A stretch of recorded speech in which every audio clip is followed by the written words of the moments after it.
Aujourd'hui, 27 novembre, je te raconte Saint-Séverin.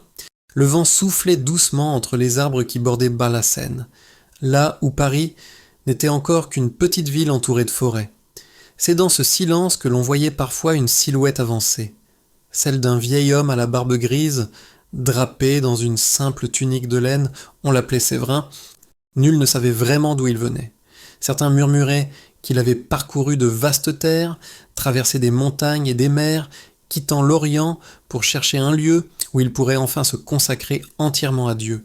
Ce que l'on savait, en revanche, c'est qu'il avait choisi ce coin isolé de la rive gauche pour y vivre en paix, loin du bruit des hommes. Il s'était bâti une pauvre cabane de bois, juste assez grande pour abriter son corps fatigué. Mais son esprit, lui, semblait toucher le ciel. Dès l'aube, ceux qui passaient sur les sentiers entendaient sa voix psalmodier des prières. À d'autres moments, on pouvait le voir assis sur une souche, immobile, comme s'il écoutait un secret que la forêt seule pouvait lui confier.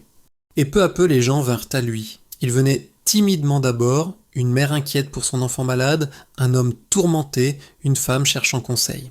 Séverin n'avait rien à offrir sinon ses mots simples, son regard profond et sa prière fervente, mais cela semblait suffire.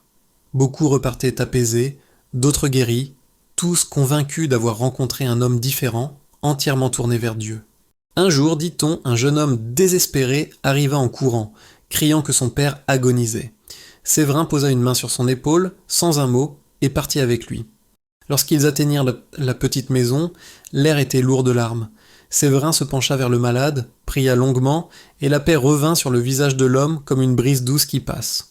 On raconte que cette nuit-là, le vieillard retrouva la force de sourire à ses enfants. Ainsi vivait Séverin, pauvre parmi les pauvres, ami du silence, serviteur de ceux qui souffraient. Quand il mourut, seul dans sa petite cellule, la nouvelle se répandit dans Paris comme un souffle. Les gens affluèrent pour vénérer celui qu'ils considéraient déjà comme un saint. On bâtit une petite chapelle à l'endroit où il avait vécu. Cette chapelle deviendrait, des siècles plus tard, l'une des plus anciennes églises de la ville, Saint-Séverin, dans le cœur du quartier latin. Et aujourd'hui encore, quand on entre sous ces voûtes gothiques, certains disent qu'ils sentent, juste un instant, le parfum discret de ce saint ermite qui avait choisi la solitude pour mieux accueillir le monde.